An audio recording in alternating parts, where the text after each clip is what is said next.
Decime quién sos vos. ¿Tantas ganas de volver a La Habana tenés? Muchísimas. Muchísimas. La verdad es que he estado con gente maravillosa, no te puedo decir otra cosa, pero me hace falta mi pedacito de tierra. Las cosas de los isleños, ¿sabes? Cuando vivimos en las islas, ay, tenemos que respirar el olor del mar continuamente.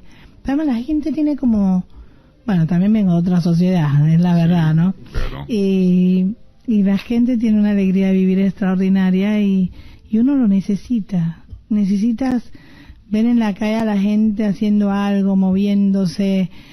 No sé, es diferente. Cuando llevo 15 días fuera de Cuba, ya tengo, como dicen los brasileños, saudades. ¿Te pasa siempre que viajas? No en el caso particular de No, esta visita siempre, argentina. siempre. En Brasil, por ejemplo, yo trabajo mucho con el Movimiento Sin Tierra en Brasil. Sí. Llevo años trabajando con ellos y me siento en mi casa. No te puedo decir otra cosa porque son conmigo súper cariñosos, atentos y la verdad es que es como una familia para mí. Pero cuando llevo 15 días ellos saben que yo tengo que regresar. Necesito mi pueblo. Un clásico, ya un clásico. Ojalá que una renovada costumbre como ritual del despertar dominguero. 6º año en la radio pública. Domingos a las 10. Decime quién sos vos. Médica especialista en alergología pediátrica. Hoy cuenta quién es una de las hijas del Che, Aleida Guevara March. ¿La Argentina te representa algo en particular por lo de tu viejo? ¿O es algo que está incorporado al paisaje de tu vida como cualquier otra cosa? La verdad es que hace 2 años que viene siendo algo más especial. Porque mira, yo siempre he venido acá a hablar en las universidades, con la gente, pero ahora con la Brigada Che Guevara del año pasado, llegué a un pueblito perdido en el mapa argentino, a Gangán, y fue contactar una realidad muy diferente, fue estar con gente muy necesitada, pero a la misma vez estar con muchachos que se educaron en mi país y verlos trabajar, verlos ser el médico que nosotros queremos que ellos sean, ha sido una sensación muy especial. Es como si ahora fuera una mamá gallina, ¿no? Con muchos pollitos regados por acá, y de alguna manera cuando vengo entonces ver a mis niños, ver a mi gente, y eso me hace mucho bien. Aleida Guevara March nació en La Habana el 24 de noviembre de 1960. Es la hija mayor del segundo matrimonio del Che y Aleida March. Hace poco estuviste por Jujuy, en el marco, sí, dice el lugar común de la Operación Milagro, Humahuaca. Desnutrido seguro que no viste, pero te debe haber pegado no haber visto médico de pronto, o una atención sanitaria como aquella a la que estás acostumbrada, ¿no? Hombre, claro, eso sí es verdad. En un día los oftalmólogos, que eran como 3, vieron 812 personas. Los oftalmólogos estaban con vos, en la brigada. Se educaron en Cuba. A ver, una es argentina educada acá, sí. La otra era cubana, que es la asesora nuestra en la Operación Milagro, y la otra una compañera educada en Cuba. Sí. Esas 3 mujeres vieron 812 pacientes y no vieron más porque ya no podían, humanamente no se podía ver más. Y a su vez de esos 812 pacientes, ¿cuántos habrán visto por primera vez un oftalmólogo? Hombre, mira que 260 aproximadamente necesitan ser operados de catarata. La catarata da una ceguera que es prevenible porque tú sacas ese cristalino y se acabó la ceguera. Y esas personas, ¿cuánto tiempo llevan así? Pero además fueron con nosotros muchachos de La Plata, que son, ustedes le dan un nombre a eso, nosotros son técnicos de optometría, y aquí son optómetras, creo que se llaman, y trabajaron, pero con una energía. Ellos se impresionaron de la necesidad que tenían todas esas personas de los lentes. Alrededor de 280 pares de lentes van a ser gratuitamente para esa población, pero ellos dijeron al final que por lo menos la gran mayoría de esos 260 personas sin esos lentes no ven. Entonces, imagínate lo que significa que una persona pueda resolver su problema de incapacidad para trabajar, para vivir tranquilamente, solo con unos lentes que no están a su alcance. Bueno, escúchame, Aleida, de hecho el Yo Sí Puedo, que recordemos es el método desarrollado en Cuba para aprender a leer y escribir en pocos meses, cuando lo estaban implementando, corregime, ¿no?, en distintas partes de aquí de América, se dieron cuenta de que había personas que no podían ni leer ni escribir porque tenían lesiones oculares. Cataratas y tirigio, sobre todo. Cataratas y tirigio, que es otra patología ocular que disminuye la agudeza visual notablemente, pero que además es fácil de operar también. Es como una masa de carne que sale en el ojo y que deforma la posibilidad de que éste pueda ver. Entonces, si se quita, vuelve a la normalidad. Aleida comenzó la carrera de medicina en 1978 y en 1982 concluyó el mandato por 2 años consecutivos en el Consejo Nacional de la Federación Estudiantil Universitaria. Allí fue reconocida por su actitud ante las tareas de esa organización y ese mismo año comenzó el internado en Nicaragua como médica internacionalista. Se supone que está claro todo aquello por lo que vos estás orgullosísima de tu viejo y de tu vieja que vive y de la que también después quiero que hablemos. Pero para, no digo que empezar, pero seguir por la difícil, ponele. ¿Te representa en algún peso el apellido Guevara? No. Mi mamá es una mujer muy inteligente y nos enseñó que íbamos a recibir muchas cosas que no nos habíamos ganado nosotros mismos. Por tanto, nos teníamos que parar firmemente sobre la tierra y dejar pasar todo lo que no nos hemos ganado con nuestro propio esfuerzo. Entonces es fácil, tú recibes un montón de cariño, un montón de afecto, a veces te sientes un poco rara porque la gente te toca con una cosa así, pero entiendes que es por mi papá. Y lo acepto, lo agradezco, pero sigo andando, lo dejo pasar. Tu vieja se hubiera ido con tu viejo. Seguramente. Mi papá le pidió que se quedara porque era necesario que ella nos educara. Y gracias que hizo eso mi papá, de verdad. Pero de todas maneras él le prometió que si la guerrilla duraba 2 años, ella se encontraría con él. Y bueno, no sé qué hubiese pasado. Muchas cosas podrían haber pasado. Pero seguramente ahora no seríamos los hombres y mujeres socialmente útiles que somos, porque lo somos gracias a ella, a su educación dentro de nuestro pueblo, sin permitir ninguna diferencia, sin permitir ningún privilegio. Fue un bastión, mi mamá. Además, tu marido que falleció era hijo de un compañero del Che. Sí, mi ex marido, porque ya estábamos divorciados cuando él falleció. Él era hijo de Tao Machín, que también muere en Bolivia, en el grupo de Tania, muere Tao. Ajá. Y era jovencito, tenía 29 años cuando murió. Era un niño. Claro, tu hijo 39. 39 y él 29. Este tipo de historias, ¿cuánto te juegan en vos y cuánto vos las manejás en diálogos permanentes o circunstanciales? O si hablas con tu vieja, tu vieja tiene 80 años, pero si oyes que te lo estoy diciendo me mata, así que mira, bueno, a ver, listo. Pero igual va a salir al aire y no se va a enterar, tranquila. Está bien, ¿Cuánto esperemos eso. ¿Cuánto te juegan estas historias? A veces es difícil, mira, uno va creciendo y vas viviendo también tu propia vida, ¿no? Entonces, un poco que de pronto eres más sensible a veces al amor, más sensible a la pérdida, ¿no?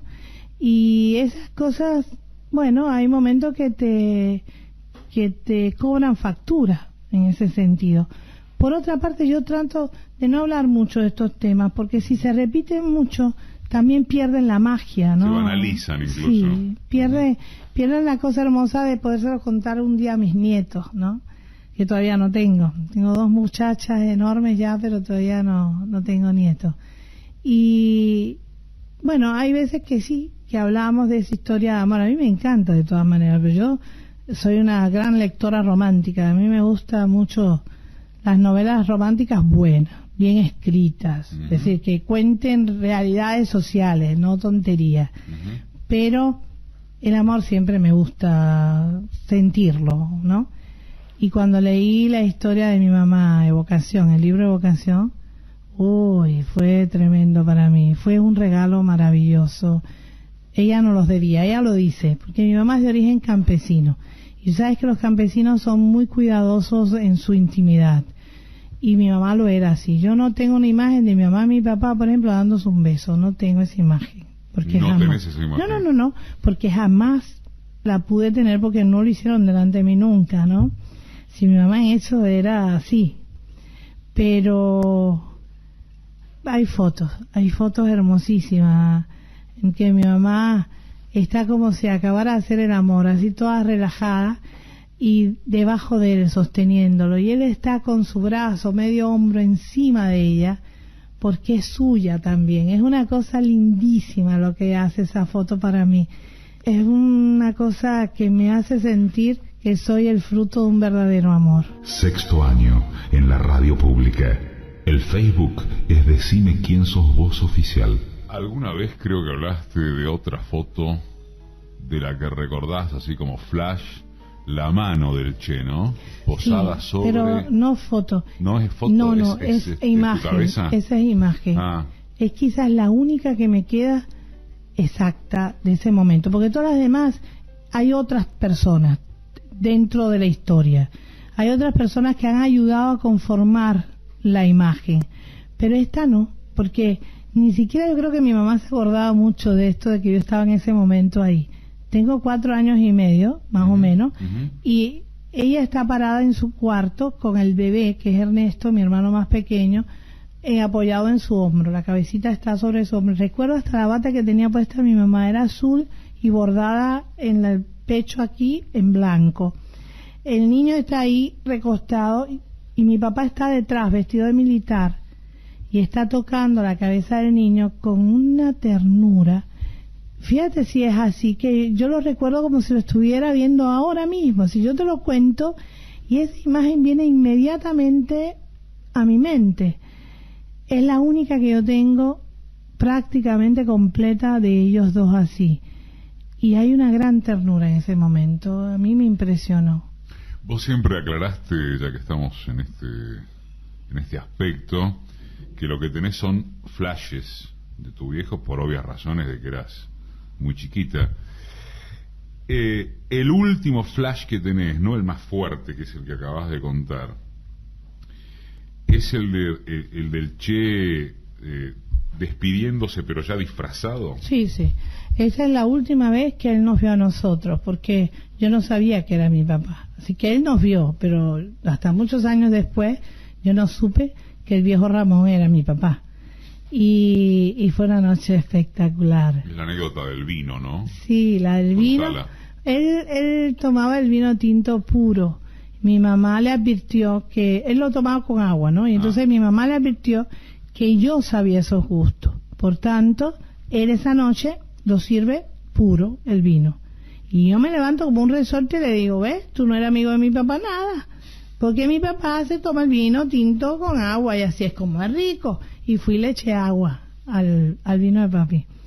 Bueno, ella dice que fue para él tremendo que aquella chiquitica lo defendiera con tanta pasión, ¿no? Los gustos del papá. Pero después de cenar seguimos jugando y me di un golpe muy grande en la cabeza. Me caí, me golpeé con una mesa de mármol rosada, tampoco se me olvida el color. Y me tomó en sus brazos, me palpó. De alguna manera mi papá me contacta algo especial, es decir, él de alguna manera en su tacto, en su manera de protegerme, de abrazarme, él manda una señal a esa niña que está confundida porque le han dicho que ese hombre es un amigo de su papá. Entonces al rato yo empiezo a darle vuelta, ellos dos estaban hablando uno frente al otro y empiezo a darle vuelta a mi mamá.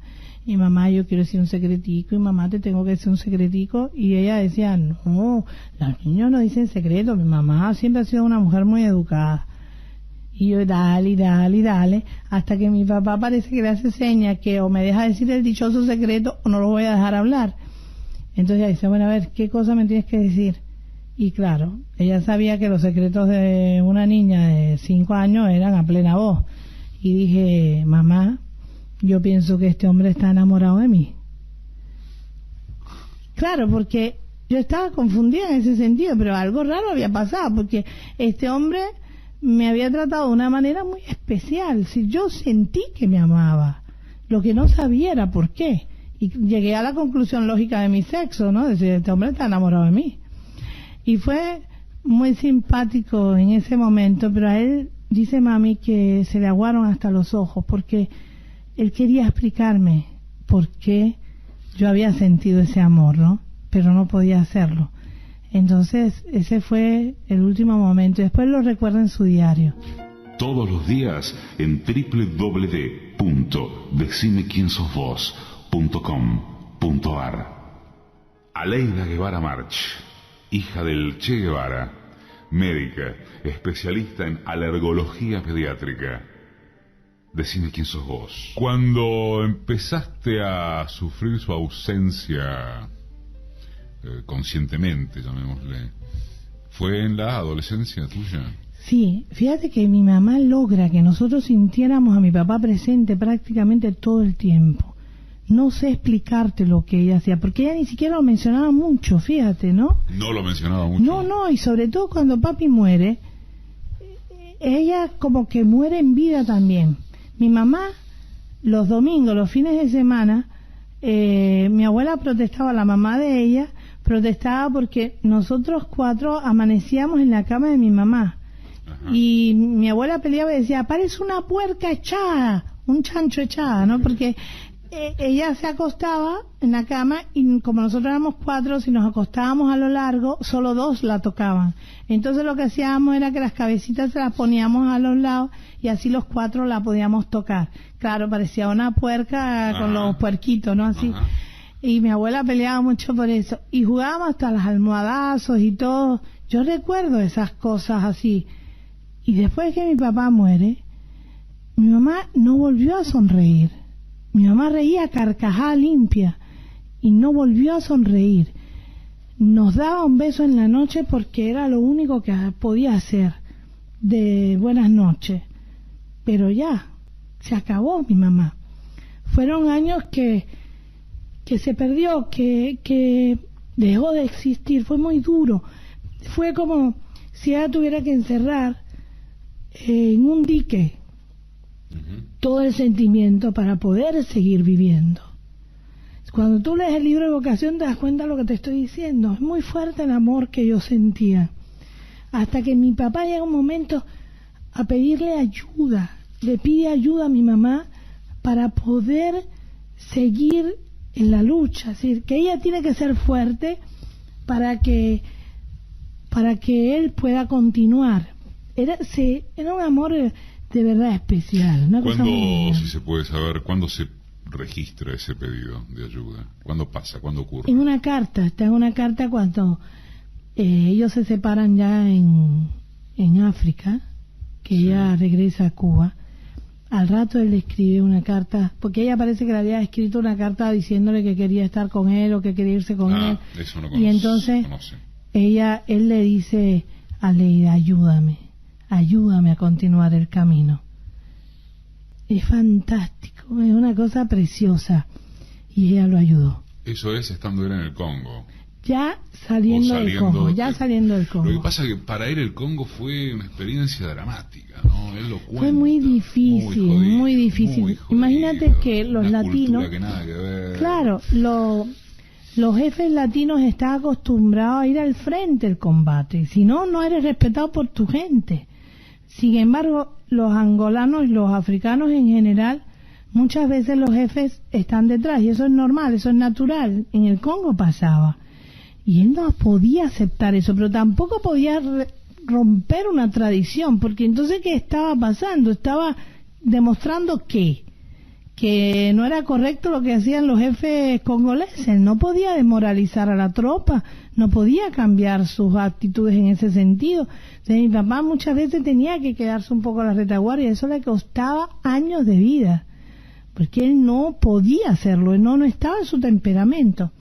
A la misma vez, en el medio del África hay que enseñar muchas cosas todavía, porque ellos son tribales, ¿no? La mayoría son tribales. Entonces, por ejemplo, a los congoleses ellos trataron de enseñarle a hacer las trincheras. Sí. Los congoleses decían, no, se abre un hueco para enterrarse. ¿Quién ha visto un hueco para meterse a uno vivo?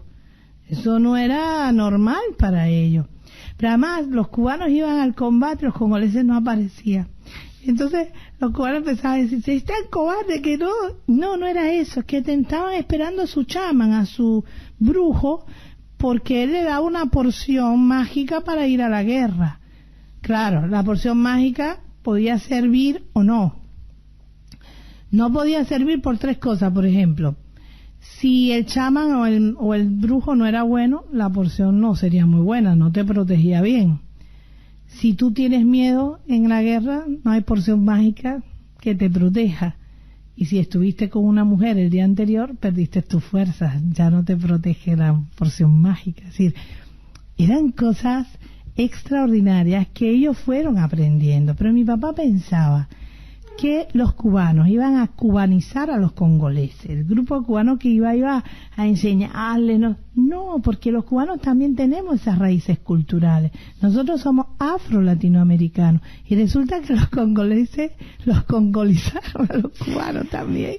Y eso fue una experiencia extraordinaria, que a él al final, cuando ya los africanos deciden que los cubanos deben marchar, que deben irse de allí, a mi papá le costó irse, primero porque sintió que no había cumplido con el objetivo por lo que habían estado, pero segundo porque se dio cuenta de todo lo que se le debe al continente africano, en vida, en resistencia. Es decir, a nosotros, a los latinoamericanos, nos han extraído nuestras riquezas toda la vida, nos han saqueado económicamente, pero a África no solamente le han sacado sus riquezas naturales, le han sacado sus hombres y mujeres. Aleida se gradúa con diploma de honor, recibe la distinción Casimiro Sotelo de los estudiantes nicaragüenses y regresa a Cuba, donde comenzó un año de servicio social en el municipio de Moa, en la provincia de Holguín. Realiza el primer año de la especialización en pediatría. ¿Los errores políticos u operativos que haya tenido tu padre te joden, te molestan o al revés, te lo sitúan en un lugar de hombre y no de prócer exclusivamente que te hace bien? Mi papá es un ser humano. Los seres humanos ninguno son perfectos. Todos tenemos que ir aprendiendo a nuestros propios errores. Mi papá era el primero en hacerlo. Si algo yo respeto en mi padre, si algo admiro en él, es su honestidad. Nunca mintió y mucho menos se mintió él mismo. Cuando él comienza a escribir sobre el Congo, él dice, esta es la historia de un fracaso. Para mí no lo es, fíjate, porque esa guerrilla marcó la diferencia para muchos africanos, pero durante muchos años, todavía hoy. Sin embargo, para él, que es súper crítico con él mismo, es un fracaso. Bueno, esas cosas yo las admiro en mi padre. Es decir, él escribe todas estas cosas además para que no se cometan los mismos errores, para que en las próximas generaciones, la próxima gente que tenga que ir a pasar por ello, ya tenga un antecedente y no se cometa los mismos errores. Cuenta quién es Aleida Guevara March. Decime quién sos vos. Decime quién sos vos 2014. Sexta temporada. Sexto año en la radio pública.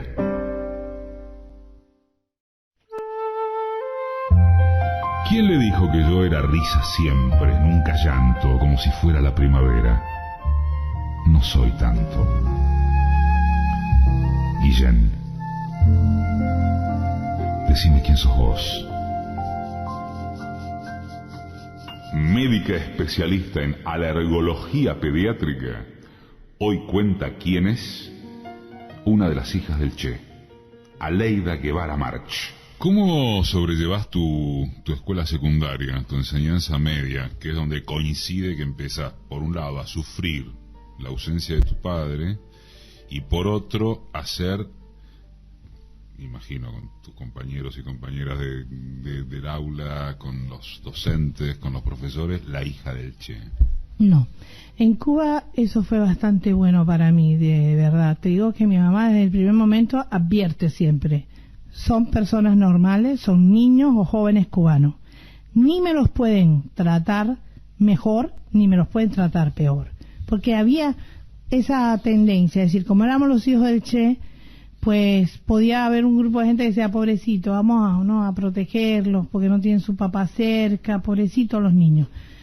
Por otra parte había otra gente que decía: son los hijos del Che, tienen que ser los mejores, hay que llevarlo contra la pared para que se forme, para que sean... No, mi mamá decía: no, ninguno de los dos extremos. Mis hijos son niños cubanos y como tal se tienen que tratar. Y así fue. Ella, te digo que es de armas tomar, mi mamá no es fácil, y logró estas cosas con nosotros. Tuvimos, por supuesto, problemas, pero lo fuimos enfrentando porque ella nos enseñó a hacerlo. Fidel una vez te dijo, ¿no? Ojalá que no salgas con el carácter de tu madre. No. Fue a mi hija. Ah, ¿tu hija fue? Y era una bebé, mi niña, pero él quería ponerle Victoria porque ella nació el 21 de diciembre del 88. Ah, tu hija. Sí, mi hija. Y ella, justo el día 20, el 22 se firmó el contrato entre Cuba, Sudáfrica y Angola, con la cual se daba la independencia a Namibia, se acababa la guerra con Sudáfrica y Angola y empezaba el inicio del final del apartheid. Y Sudáfrica derrotada. Entonces era una victoria y él quería ponerle a mi hija Victoria, pero el papá de mi hija estaba en África y habíamos pactado que si era niña él ponía el nombre y él había decidido Estefanía. Él no estaba, yo había dado mi palabra, entonces le expliqué a mi tío, yo le digo a Fidel: tío, mira tío, no puede ser, la niña se va a llamar Estefanía. Se puso bravísimo, ese nombre tan feo, no sé qué, van peleando, y entonces cuando se va ahí, como no me convence, como no logra que yo ceda, entonces se acerca a la cuna de la niña y dice: ojalá no se caiga el temperamento de tu madre. Pum, y se fue bravo. Se fue enojado.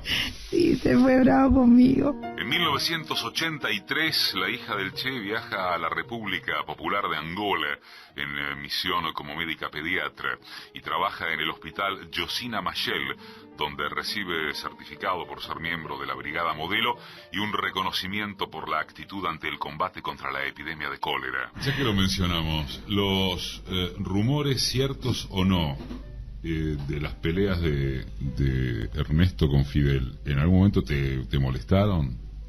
Ay, es que son tan tontos esos rumores, tan idiotas, porque tendrían que darse cuenta, la gente que admira a mi papá, aunque no quieran a Fidel, tendría que darse cuenta de que mi padre era un hombre inteligente y además muy humano, muy sensible. ¿Cómo demonios podría dejar a sus hijos y a su mujer en un país gobernado por un hombre que no respetara, que no admirara, que no sintiera que era lo mejor que podía hacer por sus hijos?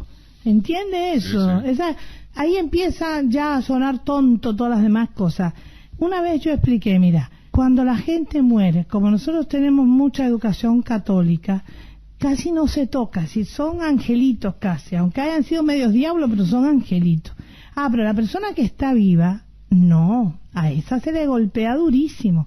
Y Fidel es el hombre que se ha mantenido llevando a la práctica todos los sueños estos del Che, todas las mejores cosas del Che. Es Fidel el mejor que lo llevó a la práctica siempre. Y él además, cuando tú hablas con Fidel estas cosas, yo un día le pregunté, me senté con él cuando tenía que escribir el prólogo del libro de Pasada la Guerra Revolucionario Congo, yo le dije: a ver tío, cuéntame, ¿alguna discusión que tú hayas tenido con mi papá? ¿Existió así? Sí, tío, claro, tío, ese es mi tío. Nací con él al lado, imagínate si voy a ser mi tío. Entonces me dijo: a ver, mira, cuando estábamos en México, que nos toman presos a todos, yo doy la orientación de que nadie puede decir su afiliación política. ¿Qué crees que hizo tu papá? No solamente dijo que era comunista, no, sino que se puso a discutir con el esbirro de la cárcel sobre la personalidad de Stalin. Resultado, a todos nos dejaron libres y a él no, por comunista ruso, además. Entonces, yo fui a discutir con él esa situación en la cárcel. Había incumplido una orden directa mía. Cuando fui a discutir con él, me di cuenta que tu papá no sabía mentir. Ni aunque le fuera la vida en eso podía mentir. ¿Qué voy a discutir? ¿Qué voy a discutir? Lo que hice fue tratar de sacarlo de la cárcel. Y punto. No pude discutir esas cosas con él porque él era así. No había manera de cambiarlo. Esa fue una. Y así otra, por ejemplo, al triunfo de la revolución que se hace en las organizaciones integradas revolucionarias. Fidel da la orientación. Nadie puede afiliarse a ningún partido. Estamos rompiendo todos esos partidos para unirlos. Entonces nadie se puede afiliar a ese partido. Los viejos comunistas cubanos fueron a ver a Fidel, algunos de ellos, y le dijeron, el Che se afilió al Partido Comunista. Allá fue Fidel a ver a mi papá. A ver, no dije que nadie se podía afiliar al Partido Comunista. Y mi papá dijo, yo no me he afiliado al Partido Comunista. Ah, pero ellos dicen que... No. Ellos me preguntaron que si yo era comunista. Yo les dije que soy comunista. Pero de eso a estar afiliado al partido hay una diferencia. Sexta temporada. Decime quién sos vos. www.decimequiensosvos.com.ar. Cuenta quién es Aleida Guevara March. ¿Con Fidel hablas sobre todo del Che o no? No, contigo normalmente he hablado de muchísimas cosas, de mi vida, de cualquier cosa, y en esa oportunidad fue que hablé de mi papá. Pero lo más lindo de esa conversación, y que además después ya no pudo continuar, fue que cuando él me está contando estas cosas, yo me empecé a sonreír. Él me mira muy serio y dice, ¿tú de qué te estás riendo? Digo, tío, tú no te das cuenta, pero tú estás hablando de mi papá en presente. Y él me miró muy serio y me dijo, no, tu papá está presente. Y ahí se terminó la conversación. ¿Por qué elegís la orientación en medicina? Ahí también hay un nexo, obviamente, que a uno se le ocurriría desde el lugar común, si querés, con tu padre. Piensa que mi papá era mi Dios, mi ídolo, mi amor. Mi papá era todo era mi papá. Entonces yo soy una niña chiquita en ese momento y desde ya chiquita dije, voy a ser médico de niño, porque yo no hablaba bien, no pronunciaba bien las 3 sílabas juntas y no podía decir pediatra, entonces decía médico de niño. Y así, empezó así la historia de la medicina. Después crecí en un país que me ha dado amor todo el tiempo, sin yo haber hecho nada para ganármelo, solamente por ser la hija de este hombre. En mi país, la medicina es totalmente pública, por tanto, es un servicio al pueblo. Y pensé, si estudio medicina, puedo devolver un poquito lo que he recibido. Y no me equivoqué. De verdad que no me equivoqué. Ha sido una cosa... ¿Nunca se te cruzó por la cabeza otra carrera? ¿Cómo no? También quería estudiar arqueología. Ajá. Porque mi mamá es historiadora. Ajá. Y entonces siempre nos contó historia de Pompeya, de todas las cosas estas. Y yo quería un poco ser arqueóloga, pero después pensé, arqueología en Cuba no tiene mucho camino. Y sin embargo, medicina puedo ser más útil. Y empecé con esa idea de estudiar medicina y poco a poco me fui realmente enamorando de mi carrera. Y ahora creo que fue la mejor elección. No me veo de otra manera, ¿no? ¿Y la especialización alergología pediátrica? ¿Por qué? A ver, eso tiene su historia. Yo quería realmente hacer inmunología porque siempre me ha gustado mucho la investigación. Sí. Pero estaba en Nicaragua, Ajá. haciendo el último año de la carrera, porque Cuba en ese momento no tenía suficientes médicos, y Fidel dijo que si los estudiantes del último año de la carrera queríamos ir a Nicaragua como médicos, que diéramos el paso al frente. Y un montón dimos el paso al frente. Éramos como 480 muchachos de mi año que fuimos. Antes había ido ya un grupo también. Y fuimos a hacer ese último año de la carrera. Fue una experiencia traumática, de verdad, porque fue enfrentar cosas muy diferentes a lo que nosotros estábamos acostumbrados. Pero lo hicimos, nos graduamos allí. El problema es que yo era muy buena estudiante, era el primer expediente era yo, y en ese momento decidí decir, bueno, sí, yo quiero hacer inmunología. ¿Qué pasa? Que había una amenaza de Estados Unidos a atacar a Nicaragua. Sí. Y la gente, tú sabes, de la seguridad, bueno, la hija del Che, qué sé yo, aprovecharon que yo había dicho que quería inmunología y me mandaban para Cuba de inmediato. Entonces yo di para atrás, vuelta atrás, y dije, no, yo quiero hacer pediatría, porque pediatría se hacía en Nicaragua, no tenía que irme a Cuba. Entonces dije, no, yo quiero hacer pediatría. Y le escribí, me acuerdo, una carta a mi tío, a Fidel, diciéndole, tío, no me hagas daño, porque si hay cualquier peligro, yo me considero tu hija, y los jefes militares deberían poner primero a sus hijos frente al combate por respeto a los demás. Entonces, no me mandes para Cuba. Y él me contestó una carta, creo que es la única que me ha hecho, porque a Fidel no le gusta escribir cartas mucho. Y fue lindo. ¿No le gusta escribir cartas? No le gusta escribir mucho cartas. De eso de responder, ¿no? Él escribe cartas oficiales, ese tipo de cosas. Pero esto de responder así, cartas domésticas, no le gusta mucho. Pero ese día me contestó. Me dijo que nunca él podría hacerme daño, nunca. Y que él respetaba mi decisión. Que si yo quería quedarme y hacer pediatría, podía hacerlo. Pero con esa amenaza, entonces, aparece la orden de que todas las mujeres tenemos que salir de Nicaragua, porque en Cuba la mujer es muy respetada, pero también muy cuidada, porque es el taller donde se forja la vida. Entonces, nos han acostumbrado a eso, a tener los mismos derechos. De los machistas que son. No, pero sabes que eso ha ido mejorando muchísimo. ¿Mejoró? Pero un montón, tú no te puedes imaginar. Los muchachos de la generación de mis hijas, de 23, 25, 28 años, cocinan, hacen las cosas, limpian todo, pero así, tranquilamente. Divino, es de verdad un cambio generacional espectacular. Si hago el chiste de que la revolución está en problemas, me van a... mejor que te Es un chiste. A ver, te puedo hacer algún chistecito yo también, ¿eh? Aleida tiene varios trabajos científicos publicados e impartió conferencias sobre salud pública de Cuba y la actualidad cubana en España, Italia, Portugal, Alemania, Francia, Chipre, Grecia, India, Ecuador, Brasil y Argentina, y ha brindado conferencias sobre alergia pediátrica en casi todo el mundo.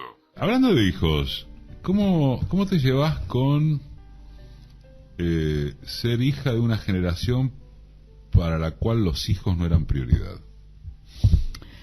Estás equivocado.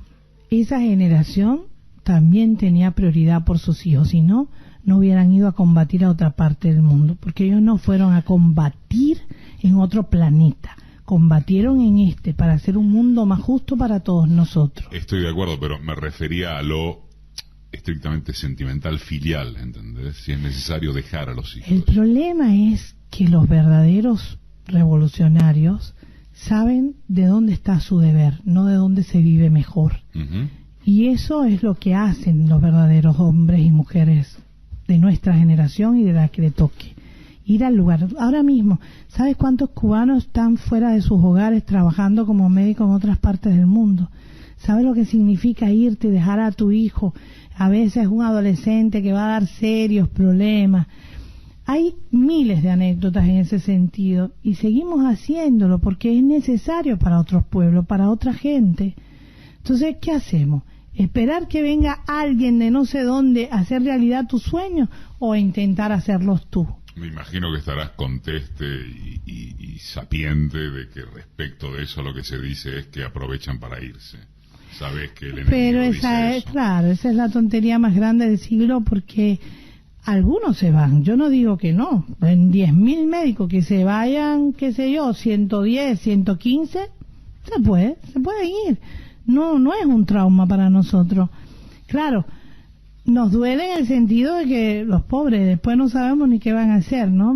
Nos ha pasado con gente, por ejemplo, que yo conozco, magnífica pediatra endocrino, magnífica, y está limpiando hoteles en Estados Unidos.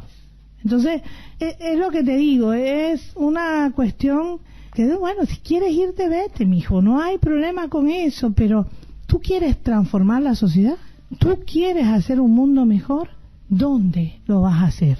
¿Dónde vas a provocarlo? ¿Dónde vas a lograr las cosas? ¿Allá? No. Cuando hay problemas hay que resolverlos, y hay que resolverlos aquí, donde están, no a kilómetros de distancia. O te vas a otro país y empiezas a criticar, y ¿a mí qué me sirve tu crítica si tú no estás para ayudarme a construir, a mejorar mi sociedad? Entonces, no te tengo en cuenta, te ignoro. No hay enemigo pequeño ni fuerza desdeñable, porque ya no hay pueblos aislados. Como establece la segunda declaración de La Habana, ningún pueblo de América Latina es débil, porque forma parte de una familia de 200 millones de hermanos que padecen las mismas miserias, albergan los mismos sentimientos, tienen el mismo enemigo, sueñan todos un mismo mejor destino y cuentan con la solidaridad de todos los hombres y mujeres honrados del mundo. Esta epopeya que tenemos delante la van a escribir las masas hambrientas de indios, de campesinos sin tierras, de obreros explotados. La van a escribir las masas progresistas, los intelectuales honestos y brillantes que tanto abundan en Aleida Guevara las March, tierras de América hija del Che Guevara. Decime quién sos vos. ¿Hay alguna parte de Cuba, en el sentido político del término, ¿no? De hoy, que supones que Ernesto no hubiera querido ver? Mira, papi no vivió un montón de problemas que hemos ido enfrentando nosotros. Yo creo que siempre estaría al lado del pueblo cubano, muy crítico, siempre, porque siempre lo fue. Y no iba a cambiar su manera de ser, al contrario, además nos venía muy bien esa crítica, porque siempre fue una crítica constructiva, en el sentido de no criticar por criticar, sino de dar soluciones a los problemas. A lo mejor con mi papá hubiéramos solucionado algunas cosas o se hubieran impedido otras, también es verdad, no lo sé, porque no vivió esa etapa, no vivió con nosotros. Entonces es difícil poder decir, bueno, a él le gustaría o no le gustaría. Lo que sí te puedo decir es que papi dejó escritas muchas cosas para los jóvenes, discursos, conversaciones, y nosotros todavía hoy no hemos cumplido con la mayoría de las cosas que él nos pidió. Una de las cosas lindas que él pidió a los jóvenes antes de irse fue que un día fuéramos capaces de olvidarlo a él. Y tú dices, ¿cómo vas a pedir eso? A él y a Fidel olvidarlo, ¿pero qué es eso? Lo que quiere decir es que como ya hemos superado todo lo que ellos han pedido que hiciéramos, ya no tendríamos tan presentes estos hombres, porque no serían tan necesarios, en el sentido de que ya nosotros estaríamos más allá de lo que ellos aportaron. Pero desgraciadamente no es así. Desgraciadamente, muy difícil cambiar la mentalidad del ser humano. Tú puedes cambiar a veces la economía, puedes hacer cambios sociales importantes, pero la mentalidad de la persona lleva mucho tiempo irla transformando. Nosotros hemos tenido muchas cuestiones que implican desgaste en cosas que si no hubiéramos tenido, por ejemplo, un bloqueo tan criminal, podíamos haber dedicado mucho más dinero a las viviendas, a mejorarnos las viviendas de nuestro pueblo. Todavía hoy hay campesinos con viviendas con piso de tierra, eso es casi inadmisible para nosotros. ¿Cómo es posible? Pero es verdad, es cierto. Nos hemos descuidado en algunas situaciones porque hemos priorizado, por ejemplo, ayuda a miles de pueblos, y eso económicamente lleva un desgaste. Sí, Aleida, ¿y vos cómo te llevas con este momento de Cuba respecto de, ya que hablas de riesgos, inoculación de virus de mentalidad capitalista, economías mixtas? Uy, eso es un cancro, un cáncer, eso es algo serio de verdad. A ver, nosotros vivimos en un mundo en crisis económica brutal, y también nos toca porque no vivimos en otro planeta, estamos en este. Entonces, los intercambios comerciales, ¿con quién son? Con los países que están en crisis económicamente. Nos suben los precios muchísimo. El bloqueo cada vez se hace más duro, más fuerte. Hay que buscar alternativas para sobrevivir. Y eso es lo que hemos empezado a hacer. ¿Qué pasa? Por ejemplo, en un momento determinado el Estado cubano se da cuenta que hay 500.000 personas que están recibiendo un salario y no están produciendo. El Estado cubano no puede darse ese lujo, no puede. Entonces decide, bueno, hay que dejarlos fuera del Estado. Pero ¿cómo en una sociedad socialista tú vas a dejar 500.000 personas sin trabajo? ¿Qué es eso? No es posible. No es posible. Bueno, tienes que buscar una alternativa. ¿Qué alternativa apareció en ese momento? Bueno, darle la posibilidad de que hicieran negocios por cuenta propia para que pudieran seguir viviendo con dignidad, aunque el Estado ya no les diera un salario fijo. Ahí empieza esta cuestión. Ahora, poco a poco nos fuimos dando cuenta también de que esto no es muy bueno, porque la formación de conciencia se daña. Cuando tú empiezas a vivir solamente para aumentar el nivel de tu bolsillo, se te puede olvidar que vives en una sociedad socialista donde la escuela es gratuita, la salud es gratuita, una serie de cosas. Entonces, ¿cómo tú formas conciencia social? Si eso es lo que nos mantiene, lo que nos sostiene, es difícil. Realmente es una cosa muy difícil. En estos últimos años hemos ido recuperando algunas cosas, formando entonces cooperativas de trabajo. Pues esas cooperativas se parecen más a nuestra sociedad. No es trabajar individualmente, sino es trabajar un grupo de gente que gana, que tiene su beneficio económico, pero ya no es individual, ya tú piensas más en colectivo. Entonces estamos tratando de implementar más este tipo de situación para resolver problemas, buscar más el tipo de cooperativa social. Pero no puedes obligar a la gente a hacerlo tampoco. Hay que tener paciencia, hay que ver cómo vamos evolucionando. Esto es como un experimento, realmente un gran experimento. Hay que ver, ¿solucionamos realmente los problemas o no los solucionamos? Bueno, marcha atrás. Hay que virar, hay que hacer otra cosa, hay que buscar otra solución. Lo que tú no puedes perder nunca, de ninguna manera, es que el día que Cuba deje de ser país socialista, nos desaparecen de la faz de la tierra. Nos tragan, pero de inmediato, porque lo han intentado toda la vida. Decime quién sos vos oficial. El Facebook de nuestro programa de los domingos en la radio pública. Decime quién sos vos oficial. ¿Cuánta confianza tenés en los cuadros jóvenes que puedan tener claro eso? Tenemos algunos hombres y mujeres en el país que realmente dan la nota, la dan. El primer vicepresidente del país, que se llama Miguel Díaz-Canel, es un poquito mayor que yo, nada más, tendrá como 55 años más o menos, y es un hombre muy capaz. Yo tengo mucha confianza en él también. Vos sos una mina que narra muy bien, sos muy atractiva conceptualmente, todo eso aparte de que sos la hija del Che.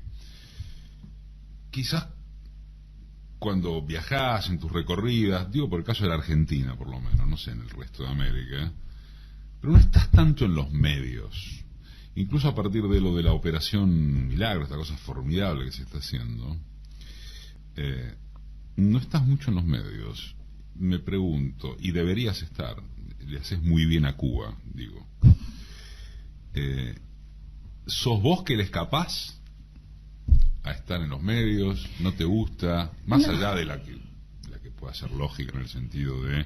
No, mira, ahí... No vamos a entrevistar a la hija del Che, pero es raro, porque incluso hasta los medios del enemigo, sí. Bueno, son la hija del Che, ¿viste? O sea, sí, no, pero a ver, me han entrevistado muchísimo y muchos medios también. Lo que pasa es que a mí me gusta más trabajar directamente con el pueblo. Entonces, en un momento, por ejemplo, estaba trabajando ahora en Hunahuaca y venían unos periodistas y decían, no, ahora no, por favor. Ahora estoy trabajando. Ahora estoy en mi función social de verdad. Después vamos a conversar lo que ustedes quieran, pero ahora no. No me quiten el tiempo precioso que tengo para estar con mis niños. Eso es sagrado para mí. Pero sí, he ido a un montón de medios. Ya, yo de verdad te digo...